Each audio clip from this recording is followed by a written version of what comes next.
அஸ்ஸலாமு அலைக்கும். நம்முடைய இந்த பாஸ் பேப்பர் சீரீஸில் 2025ஆம் ஆண்டு பாஸ் பேப்பர் ஒரு தடவை பார்த்துட்டு வரும். முதலாவது எம்சிக்யூவில் இருந்து பார்ப்போம். ஒவ்வொரு எம்சிக்யூ ஒவ்வொரு சின்ன சின்ன வீடியோ கிளிப்பாக வர்றது மாதிரி தயார்படுத்தி கொள்ளும். முதலாவது எம்சிக்யூ எங்களுக்கு தெரியும், கரு பற்றி கேட்டிக்கிறாங்க. சரி, கரு சாதாரணமாக நாங்கள் எங்களுடைய அந்த ரிசோர்ஸ் புக்கில் பலநூலில் ஒரு வரையறை என்ன இருக்கிறதோ அந்த வரையறையை தாண்டி எங்களுக்கு வினாக்கள் வரப்போகிறது கிடையாது. ஆகவே நாங்கள் அந்த வரையறைக்குள்ளே நாங்கள் என்னவெல்லாம் கருவை பற்றி படிச்சிருக்கிறோமோ ஒரு தடவை மீட்டி கொண்டு எங்களுடைய கேள்வியை பார்க்கலாம் அப்படின்னு நினைக்கிறேன். சரி, பாருங்க. கருன்னு சொன்னால் என்னதுன்னு ஒரு வேலை கேட்டால் கேட்க இருந்தாலும் தெரிஞ்சு வச்சுக்கொள்ளணும். தந்திருக்கிற ரிசோர்ஸில் தந்திருக்கிற அந்த வரையறைக்குள்ள கருன்னு சொன்னால் இதைத்தான். அதிக அளவில் பரம்பரை அளவுகளை கொண்டது. எஸ், டிஎன்ஏ சொல்லப்படையில் பரம்பரை அலைகள் பரம்பரை அலைகளை கொண்டது. 5 மைக்ரோமீட்டர் சராசரி விட்டத்தை கொண்டது. கருச்சூழி எனப்படுகின்ற இரட்டை மென்சவ்வால சூழப்பட்டதுமான மிக முனைப்பான குண்ணகம். இது எல்லாம் சரிதான். கருச்சூழி எனப்படுகின்ற இரட்டை மென்சவ்வு போர்வை. கருச்சூழி எனப்படுகின்ற இரட்டை மென்சவ்வு போர்வை. இப்ப இங்க கவனிக்கணும். நாங்க கருச்சூழி ஒரு தடவை பார்த்துட்டு வருவோம். ரைட்டா, குழப்பிக் கொள்ளக்கூடாத பிள்ளைகள் இந்த கருச்சூழி அப்படின்றது கருமென்சவ்வு அந்த மாதிரி. கருச்சூழி வேறு, கருமென்சவ்வு அப்படின்ற பதம் வேறு.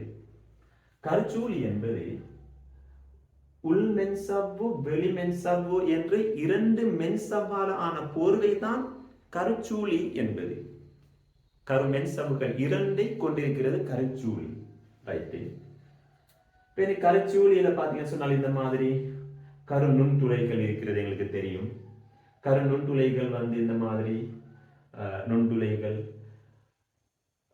நம்முடைய நுண்துளை சிக்கலால் இந்த மாதிரி அணியிடப்பட்டிருக்கிறது அல்லது நுண்துளை சிக்கல்களை கொண்டிருக்கிறது தெரியும். நுண்துளை சிக்கல்கள் உள்வரும் வெளிவரும் பதார்த்தங்களை சீராக்குறது. இந்த கதையெல்லாம் உங்களுக்கு ஏற்கனவே தெரியும். அப்படின்னு சொன்னால் அதிக பரம்பரை அலைகளை கொண்டதும் 5 மைக்ரோமீட்டர் சராசரி விட்டம் கொண்டதும் கருச்சூழி எனும் இரட்டை மென்சவ்வு போர்வையால் சூழப்பட்டதுமான மிக முனைப்பான ஒரு புண்ணாங்கம். கருடைய கட்டமைப்பு சாதாரணமாக நம்ம வரைஞ்சி வச்சிருக்கிறோம். சரி, இங்க வருவோம். இந்த உள் மற்றும் வெளி மென்சவ்வுகளுக்கு இடையே 20 தொடக்கம் 40 நானோமீட்டர் இடைவெளி இருக்கிறதாக சொல்லுவோம். இங்க நல்லா தெரிஞ்சு வச்சுக்கணும். இந்த நானோமீட்டர், மைக்ரோமீட்டர் இந்த மாதிரி பருமன்கள் வரும்போது தெளிவாக இருக்கணும். கேள்வியை நல்லா பார்க்கணும். அங்க பிரச்சனை இருக்குது. இப்ப இந்த வந்த கேள்வியிலையும் பாத்தீங்கன்னு சொன்னா நானோமீட்டர், மைக்ரோமீட்டர் பிரச்சனை இருக்கு. நாங்க நம்பர் மட்டும் ஞாபகத்துல வச்சு கொண்டதால சில விலைகளுக்கு அது யூஸ் ஆக போறது கிடையாது. இது நானோமீட்டர். கருவினுடைய சராசரி விட்டம் மைக்ரோமீட்டர். பாருங்க, சில வேலை வித்தியாசம். இதுவே 20 தொடக்கம் 40 இருக்குது. இதுக்கு இடையில இது இவ்வளவு பெருசா இருக்கிறது. இல்ல இது நானோமீட்டர், இது மைக்ரோமீட்டர். அதுல தெளிவாக இருக்கிறது. சரி, இப்ப அடுத்தது கருவில இருக்கிற இந்த ஒரு பாகங்களை பத்தி பார்ப்போம். இந்த கருச்சூழியை பத்தி கரைக்கும் போது உள் மற்றும் வெளி மென்சவ்வுகள் 2 மென்சவ்வுகள் இருக்குதுங்க. கூடவே 20 தொடக்கம் 40 நானோமீட்டர் இடைவெளி இருக்கிறது. 2 பேருக்குள்ளேயும் இடைப்பட்ட இந்த இடைவெளி கரு நுண்துளைகளால துளையிடப்பட்டிருக்குது. அதுவும் தெரியும். கரு நுண்துளை துளையிடப்பட்டிருக்கிறது தெரியும். நுண்துளை சிக்கல் என்ன செய்யும் அப்படின்னு தெரியும். இந்த மாதிரி நுண்துளை சிக்கல் இருக்குது. அது என்ன செய்யும் அப்படின்றது எனக்கு தெரியும். என்னவா நுண்துளை சிக்கல்? ஒருவேளை கேட்கலாம், நுண்துளை சிக்கலினுடைய வேலை என்னது? உள் வருகின்ற மற்றும் வெளியேறுகின்ற அல்லது வெளிச்செல்கின்ற பதார்த்தங்களை சீராக்குதல். ரைட். இப்ப உட்புறத்தை படலிட்டு யாரினுடைய உட்புறத்தை? கருச்சூழியினுடைய உட்புறத்தை. கருச்சூழியினுடைய உட்புறத்தை படலிட்டு இந்த இங்கு இருக்கிறது. கருமென்றகடுகள் காணப்படுகின்றன. கருமென்றகடு எதால் ஆக்கப்பட்டது? புரத இலைகளால் ஆக்கப்பட்டது. கருமென்றகடு புரத இலைகளால் ஆக்கப்பட்டது. சரி, இதை அப்படியே பார்த்து ஞாபகத்தில் வச்சுக்கொள்ளுங்க. சரி, அடுத்த கட்டம் கருத்தாயம். உள்ளே இருக்கிற அப்படி கருத்தாயம் இருக்கிறது. அவரும் புரத இலைகளால ஆக்கப்பட்டது. ஒருவேளை எங்களிடம் கேட்டால் கருவில் காணப்படுகின்ற இந்த புரத இலைகளால ஆக்கப்பட்ட கட்டமைப்புகள் இருந்து தாங்க என்று கேட்டால் சொல்ல தெரிஞ்சிருக்கணும். யார் யாருங்க? ஒன்று கருமென் ரகடி, அடுத்தது கரு தாயம். நல்லது. கருவினுடைய உட்பகுதி முழுவதும் பரவி காணப்படுகின்றது. யார்? கருத்தாயம். கருவினுடைய உட்பகுதி முழுவதும் பரவி காணப்படுகின்றது. முக்கியமாக கருத்தாயத்தில் 2 கூறுகள் காணப்படுகின்றன. ஒன்று புன்கரு, மற்றது குரோமெட்டின். புன்கரு, மற்றது குரோமெட்டின். நல்லது. இரண்டும் இந்த கருத்தாயத்தில் புதைந்த மாதிரி காணப்படுகின்றது. புன்கருவை பற்றி பார்த்து தருவோம். இருள் நிறமாக சாயமேற்றப்பட்ட சிறுமணிகளாக தென்படும் நார்களுடன் தோற்றம் அளிக்கின்றது குரோமெட்டினுக்கு அருகில் உள்ள பகுதி. இருள் நிறமாக சாயமேற்றப்பட்ட சிறுமணிகளாக நார்களோட தோற்றம் அளிக்கின்ற குரோமெட்டினுக்கு அருகில் உள்ள பகுதி. சரி, அவ்வளவுதான். அடுத்தது குரோமெட்டின் இதே கருத்தாயத்தில் இருக்குது. குரோமெட்டின் பத்தியும் பார்த்துட்டு வரலாம். குரோமெட்டின் என்னது? பிரிவடையாத கலங்கள். பிரிவடையாத கலங்கள் என்று சொல்றது இன்னும் அவங்க பிரிவடைகிறதுக்கு தயார் நிலையில் இல்லை அப்படின்றது. அதாவது இந்த நிறமுறுத்தங்களாக இன்னும் ஒடுக்கமடைய கிடையாது. அப்படியான ஒரு கலத்துல பிரிவடைய தயார் நிலையில் இல்லாத பிரிவடையாத கலங்களினுடைய இலத்திர நுண்வரையங்களில் பரவலடைந்த தெளிவாக தோற்றமளிக்கின்ற டிஎன்ஏ மற்றும் புரத சிக்கல். டிஎன்ஏ மற்றும் புரத சிக்கல் எங்களுக்கு என்ன தெரியும். இங்க இருக்கிற டிஎன்ஏ இருக்கும், அதோட புரதங்கள் காணப்படும். சரி, புரதங்கள் ஹிஸ்டோன் இருக்கும், ஹிஸ்டோன் அல்லாத புரதங்கள் காணப்படும். அந்த மாதிரி. சரி, இனி கருவினுடைய தொழில்களை ஒரு தடவை ஞாபகப்படுத்திக் கொள்ளலாம் நினைக்கிறேன். கலத்தினுடைய அனைத்து செயற்பாடுகளையும் கட்டுப்படுத்துதல். கலத்தினுடைய சகல செயற்பாடுகளையும் கட்டுப்படுத்துதல் அப்படின்னு சொல்றது எங்களுக்கு ஒரு புதிய தொழில் கிடையாது. இது நாங்க 10ஆம் தரத்துல இருந்தே படிச்சுட்டு வர தொழில் அல்லவா இது. அதுவும் சரி. கலப்பிரிவு நடக்கணும். கலப்பிரிவு நடக்கிற நேரத்தில் 2 கருக்கள் உருவாகணும். அதுக்கு முன்னர் கருக்களுக்கு டிஎன்ஏ தேவைப்படுகிறது. இனி அந்த டிஎன்ஏ தொகுக்கணும். சரி, என்ன அவத்தை ஞாபகப்படுத்தி பாருங்க. இந்த எஸ் அவத்தையில் நடக்கின்ற சம்பவம், எஸ் அவத்தையில் நடைபெறுகின்ற சம்பவம். இந்த டிஎன்ஏ பின்புறம் அழிதல் நடக்கிறது. ஹிஸ்டோன் புரதங்களினுடைய ஆக்கம் நடக்கிறது. டிஎன்ஏ ஹிஸ்டோன் புரதங்களை சுற்றி அல்லது ஹிஸ்டோன் மணிகளை சுற்றி குரோமெட்டின் உருவாகிறது. இதெல்லாம் எஸ் அவத்தைக்குரியது. ஒருவேளை அந்த எஸ் அவத்தையில் நடைபெறுகின்ற நிகழ்வுகள் கேட்டால் இந்த 3 நிகழ்வுகளையும் சொல்ல தெரிஞ்சிருக்கணும். நல்லது. அடுத்தது புரத தொகுப்புக்கு தேவையான RNA மற்றும் ரைபோசோம் உப அலகுகளை தொகுத்தல். நான் இதுல கொஞ்சம் இடத்தை பிடிக்கிறதுக்காக சோட்டா ஒரு சொற்கள் எழுதி வச்சிருக்கிறேன். எக்ஸாம்பிள் அப்படி எழுதுறது கிடையாது. ரைபோசோம் உப அலகுகளை தொகுத்தல். ரைபோசோம்களை தொகுத்தல் இல்ல, ரைபோசோம் உப அலகுகளை தொகுத்தல். ரைபோசோம்ல இருக்கிற சிறிய உப அலகு, பெரிய உப அலகு வேறு வேறாகத்தான் இருக்கிறது. புரத தொகுப்பு நடக்கிறதுக்கு ரெடியாகிற நேரத்தில் தான் 2 பேரும் சேர்ந்து கொள்றது. ஆகவே இங்க தொகுக்கப்படுகிறது ரைபோசோம் கிடையாது, ரைபோசோம் உப அலகுகள். சரி, இப்போது புன்கருவின் ஊடாக தொகுக்கிறதா தான் சொல்லுவாங்க. RNA மற்றும் ரைபோசோம் உப அலகு. இது ஆர்னு சொல்றது ரைபோசோம் தானே, ரைபோசோம் RNA தானே. ரைபோசோம் RNA, ரைபோசோம் உப அலகுகள். அது ஞாபகம் வச்சிருக்கிறதுக்கும் லேஸ். ரைபோசோம் RNA, ரைபோசோம் உப அலகுகள். சரி, முடிஞ்சது. இப்ப இதை அப்படி இந்த கேள்வி பாருங்க. கருவினுடைய தொழிற்பாட்டில் புன்கருவினுடைய பங்கு என்ன என்று கேட்டால் ஒருவேளை நாங்கள் இதை எழுத வேண்டியதுதான். இது மாதிரி சின்ன சின்ன ஸ்ட்ரக்சர் கேள்விகளை நாங்களே உருவாக்கி கொள்ளலாம்.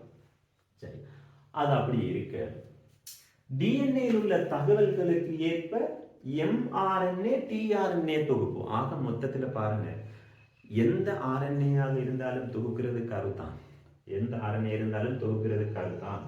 ஆனால் புன்கருவினூடாக தொகுக்கப்படுகின்றது RNA. இதை வச்சு கேள்விகள் கேட்கலாம். நேரடியாக புன்கருவை தொடர்படுத்தாமல் சொல்லப்பட்டிருக்கிறது mRNA மற்றும் tRNA. mRNA யார், rRNA யார், tRNA யார், இதெல்லாம் இருக்குது. தனியாக RNAக்கு இல்லை, படிச்சு கொள்ளுங்க. இடையில நான் ஒரு சந்தர்ப்பம் வரும்போது சொல்லித்தரேன். கடைசியாக பிறப்புரிமை தகவல்களை சேமித்தலும் கடத்துதலும். நல்லது.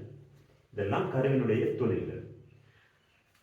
இப்போ இனி கேள்விக்குள்ள போ, நம்முடைய கேள்வியை பார்ப்போம். ஃபர்ஸ்டா தந்திருக்கிற கூற்ற பாருங்க. கேள்வி, கலத்தின் கருத்தொடர்பான பின்வரும் கூற்றுக்களுள் சரியானது. சரி பார்ப்போம். புரத இலைகளால் ஆக்கப்பட்ட கரும் என்றாவது. சரி, கரும் என்றாவது புரத இலைகளால் ஆக்கப்பட்டது. வேறு யாரு புரத இலைகளால் ஆக்கப்பட்டிருக்கிறது? கருவினுடைய தாயம், கருத்தாயம். சரி, அது ஓகே. கரும் என்றாவது கருச்சூழியின் வெளிப்புறத்தை படலிடும் சொல்லியிருக்கிறாங்க. கருச்சூழியின் வெளிப்புறத்தை அல்ல, கருச்சூழியினுடைய உட்புறத்தை படலிட்டு காணப்படுகின்றது. வெளிப்புறம் அப்படிங்கிறது பிழையான கூற்று. நல்லது. கருச்சூழியின் உள் மற்றும் வெளி மென்சவுகள் 20 தொடக்கம் 40 மைக்ரோமீட்டர் இடைவெளிகளால் பிரிக்கப்பட்டுள்ளன. இது எப்படி சாத்தியம்? மொத்தமாகவே கருவினுடைய சராசரி விட்டம் 5 மைக்ரோமீட்டர் தான். கருச்சூழியில இருக்கிற உள் மற்றும் வெளி மென்சவுகள் 20 தொடக்கம் 40 மைக்ரோமீட்டர். சரியா? எப்படி சரியாகும்? மைக்ரோமீட்டர் அது. அப்ப எங்களுக்கு தெரியுது ஒரு விஷயம் என்ன தெரியுமா? 20 தொடக்கம் 40 நம்பரை கண்ட உடனே போட்டு போறது இல்லை. அந்த மைக்ரோ நேனோ அப்படின்றதுக்குள்ள செக் வைக்கப்பட்டிருக்குது. சரி, அப்ப அதுல மைக்ரோ அப்படின்னு வந்தது பிள்ளை, நேனோ வந்திருக்கிறோம். சரி, அப்ப அதுவும் பிள்ளை. கருச்சூழியானது உள்வரும் பதார்த்தங்களையும் வெளியேறும் பதார்த்தங்களையும் சீராக்கும் நுண்துளை சிக்கல்களை கொண்டது. சரியானது. ஒருவேளை அடுத்த ஸ்ட்ரக்சர்லயே எப்போ வரும்போது அதாவது கருச்சூழியில் உள்ள இந்த நுண்துளை சிக்கலினுடைய தொழில் என்னதுன்னு கேட்டா இதுதான் தொழில். உள்வருகின்ற மற்றும் வெளியேறுகின்ற பதார்த்தங்களை சீராக்குதல். இது எம்சிக்யூ ஸ்ட்ரக்சராக வரலாம். சரி, அது ரைட், முடிஞ்சது. புன்கரு கரு மென்றகட்டினுள் புதைந்துள்ளது. இதன் அநியாயம் இது. புன்கரு இங்க சார்ந்திருக்கணும், அவர் ஏன் நீங்க போறார்? புன்கரு இங்க இருக்க வேண்டியவரே நீங்க போகணும். இல்ல இல்ல, அப்படி போறது இல்லை, இங்கதான் இருக்கும். அது கரு என்ற புதைவது கிடையாது. ஆகவே புன்கரு கருத்தாயத்தினுள் புதைந்து காணப்படுகின்றது. புன்கரு புன்கரு கருத்தாயத்தினுள் புதைந்து காணப்படுகின்றது. கருத்தாயத்தினுள் புதைந்து காணப்படுகின்றது. வேறு யார்? இதுவே ஸ்ட்ரக்சர் கேள்வியில கேட்கலாம். யாரு கருத்தாயத்தினுள் புதைந்துள்ள கட்டமைப்புகள் அல்லது கூறுகள் கேட்க வாய்ப்பு இல்லையா? சரி, புன்கரு மற்றும் குரோமெட்டின். ஓகே, அவ்வளவுதான். பிரிவடையாத தலங்களில் குரோமெட்டின் இறுக்கமாக சுருளடைந்த திணிவாக காணப்படும். இல்லை, இறுக்கமாக சுருளடைந்து நிறமூர்த்தம் எனும் இலைகளை உருவாக்கும் அப்படின்னு சொல்லி ஒரு பாயிண்ட் இருக்கு. நாம சாதாரணமாக நிறமூர்த்தங்கள் வரையும் போது இப்படிதான் வரைகிறது. இந்த மாதிரி வரைஞ்சு கொள்ளுவோம்.